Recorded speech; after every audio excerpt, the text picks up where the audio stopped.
श्री सरस्वती मैया की जय, श्री कृष्णचंद्र भगवान की जय, श्री गणपति जी महाराज की जय। देखिए, हम श्री गणेश जी के द्वादश नामों पर चर्चा करते हैं। गणेश परमात्मा का विघ्न नाशक स्वरूप हैं, इसलिए प्रत्येक कार्य के आरंभ में सर्वप्रथम गणेश जी के पूजन व ध्यान का शास्त्रीय आदेश है। विघ्न देवी और लौकिक दो प्रकार के होते हैं। दो प्रकार के विघ्न आते हैं, एक तो देवी और एक लौकिक। देवी विघ्नों की निवृत्ति के लिए ईश्वर प्रार्थना और लौकिक विघ्नों को दूर करने के लिए कार्यकर्ता का सर्वतोभावेन युक्त चेष्ट होना आवश्यक है। गणेश उपासना से ये दोनों प्रयोजन सिद्ध हो जाते हैं। देवी विघ्नों का मूल पूर्वकृत तत्त कर्मों का विपाक है, परंतु लौकिक विघ्नों का मूल कारण हमारी मूर्खता, अनवधानता एवं अयुक्त चेष्टा है। प्रायः देखा जाता है कि जो लोग अभिमान, मात्सर्य, क्रोध, लोभ तथा प्रलाप आदि दुर्गुणों वाले होते हैं, वह प्रत्येक कार्य में अपने अनेक शत्रु बना लेते हैं। शत्रुओं का बाहुल्य ही विघ्नों का मूल है, सो हमारे कार्य में कोई विघ्न न पड़े। एतदर्थ जहाँ गणेश को गजवदन लंबोदर एक दंत मूर्ति का ध्यान करते हुए पूर्व लेखानुसार साधक अनेक शिक्षाओं से लाभान्वित होता है, वे द्वादश नाम प्रत्येक सनातन धर्मी गणेश पूजा के समय इस प्रकार बोलता है। सुमुखश्च एक दंतश्च कपिलो गज कर्णक, लंबोदरश्च विक्टो विघ्ननाशो विनायक, धूम्रकेतुर्गणाध्यक्षो भालचंद्रो गजाननः, द्वादशेतानि नामानि यः पठेत् शृणुयादपि विद्यारंभे विवाहे च प्रवेशे निर्गमे तथा संग्रामे संकटे च विघ्नतस्य न जायते। पूजा पद्धति से ये लिया गया है। सुमुख, एक दंत, कपिल, गज कर्ण, लंबोदर, विकट, विघ्ननाशक, विनायक, धूम्रकेतु, गणाध्यक्ष, भालचंद्र, गजानन, ये 12 नाम गणेश जी के हैं। इन 12 नामों को जो पढ़ता है या सुनता है, विद्यारंभ, विवाह, नगर प्रवेश, यात्रा प्रस्थान, युद्ध और संकट के समय में उसके किसी कार्य में विघ्न नहीं पड़ता है। अब मनोमूर्ति गणेश पर चर्चा करेंगे हम कि मनोमूर्ति गणेश जी क्या हैं। वास्तव में गणेश तत्व मन का ही उपलक्षण है। चेतन पुरुष और जड़ प्रकृति को ही शास्त्रों में शिव पार्वती नाम से स्मरण किया गया है। पुरुष एक और अद्वितीय हैं, परंतु प्रकृति के परा और अपरा दो भेद माने गए हैं। प्रकृति के दो भेद हैं, एक तो परा, एक अपरा। सो एक शंकर का प्रथम दक्ष कन्या सती ने पुनः हिमालय कन्या पार्वती से संबंध प्रकट किया गया है। सती रूप परा प्रकृति का सृष्टि से कोई संबंध नहीं, अतः पुराण आदि ग्रंथों में सती की संतान का वर्णन नहीं मिलता। अपरा प्रकृति ही संसार की हेतु है, इसलिए उससे ही षण्मुख, गजमुख आदि विलक्षण सृष्टि का प्रादुर्भाव होता है।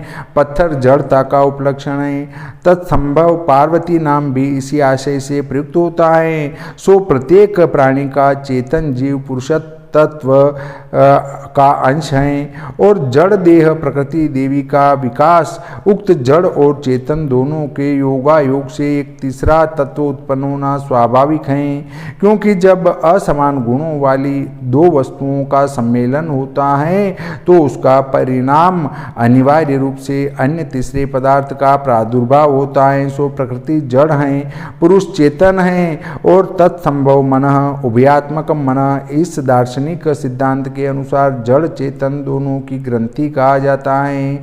यही दार्शनिक भाव शिव पार्वती के संयोग से गणेश की उत्पत्ति के रूप में प्रकट किया गया है।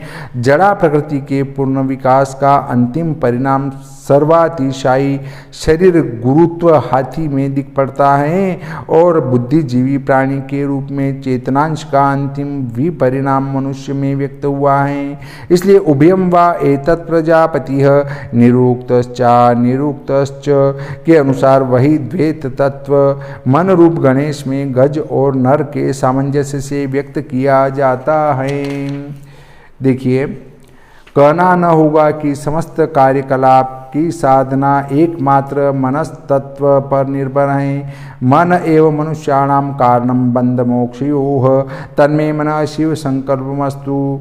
और मन जीते जगजित आदि सूक्तियाँ हमारे इस आशय की पुष्टि करती हैं। सर्वप्रथम प्रत्येक कार्य का संकल्प मन में उठता है, फिर वही वाणी और कर्म में परिणत होता है। इसलिए वेद कहता है कि यन्मनसानुमनुते तद्वाचा वदति, यद्वाचा वदति तत्कर्मणा करोति। जो मन से मनन करता है सो ही वाणी से बोलता है, जो वाणी से बोलता है सो ही कर्म करता है। इसलिए प्रत्येक कार्य की सिद्धि प्रबल मनोयोग पर अवलंबित है। इसे ही लोक भाषा में लगन कहते हैं। आधुनिक मिसमरेज्म आदि प्रणाली के अभ्यासी लोग इसको ही विल पावर कहकर पुकारते हैं। सो प्रत्येक कार्य के आरंभ में साधक को किस प्रकार आत्मविश्वास उत्पन्न करना चाहिए, यह तथ्य गणेश के उपयुक्त 12 नामों में निहित हैं। यथा सुमुख मन समस्त इंद्रिय गण का मुख्य मुखिया हैं।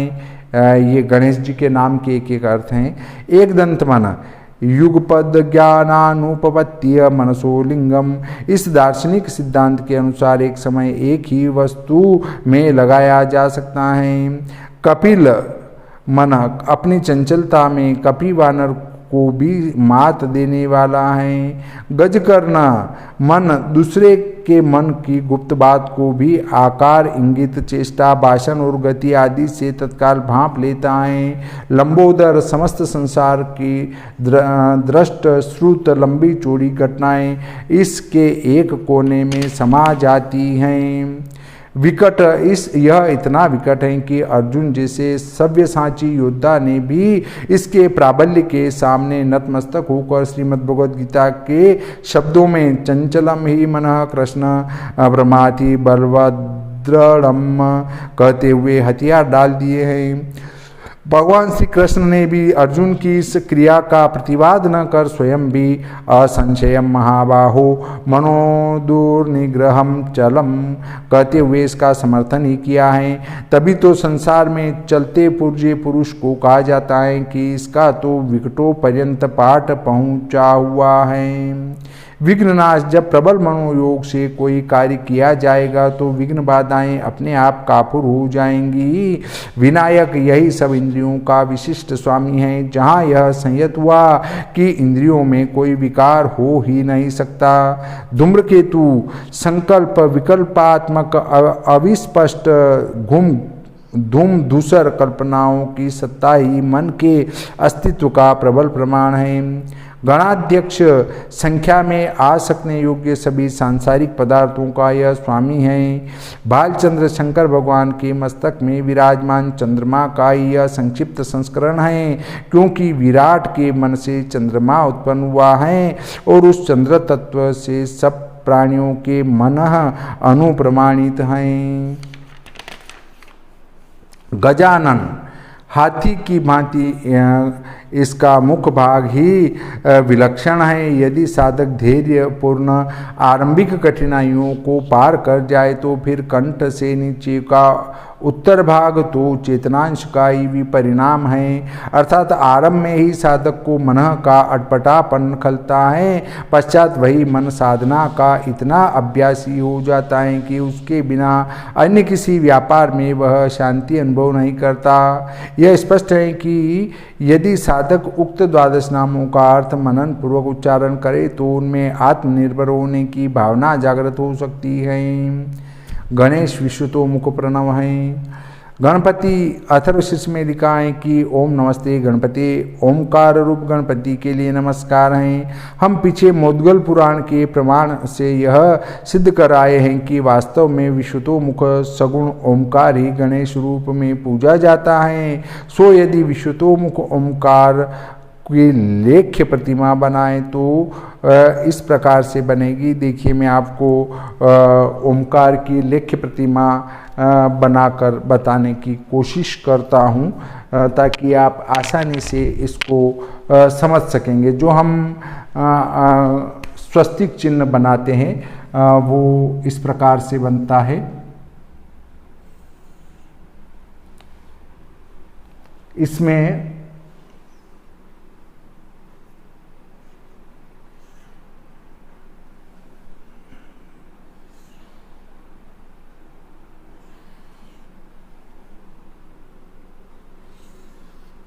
ये आपका एक ओम बन जाता है। इसको थोड़ा सा टेढ़ा भी कर सकते हैं अपन, ये ऐसा, तो ये ओम जैसी आकृति बन जाती है और वही स्वस्तिक जो है आपका इस ओमकार के स्वरूप में मिलता है। ये देखेंगे, ये जैसे ओम ही हो वो इस प्रकार बना। अब आता है इसे किसी और से देखो ओमकार ही दिख पड़ेगा, इसमें किसी कहीं से भी देखो ओमकार ही दिख पड़ेगा, परंतु इसका निर्माण विचक्षण चित्रकलाकार ही कर सकता है। अतः सर्वसाधारण में इसका सरल रूप आज भी सर्वत्र इस प्रकार से है। इसका सरल जो रूप है वो इस प्रकार से हो गया। फिर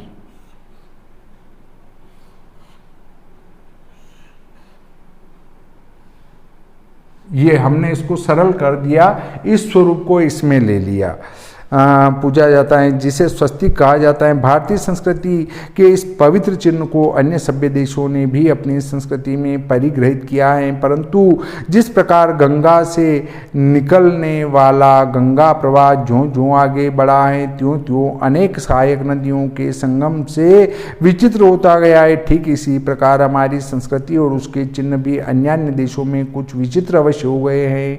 सो जर्मनी आदि देशों में स्वस्तिक और भी लघु हो गया, जैसा कि प्रस्तुत चित्र से जाना जा सकता है। देखिए, इसमें हमने बाहर ये निकाला हुआ भाग है, पर कहीं जाकर वो सीधा हो गया, ये ऐसा, बस और कुछ नहीं निकला।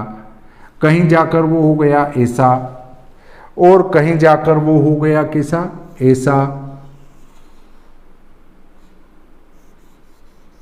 कहीं जाकर ऐसा हो गया।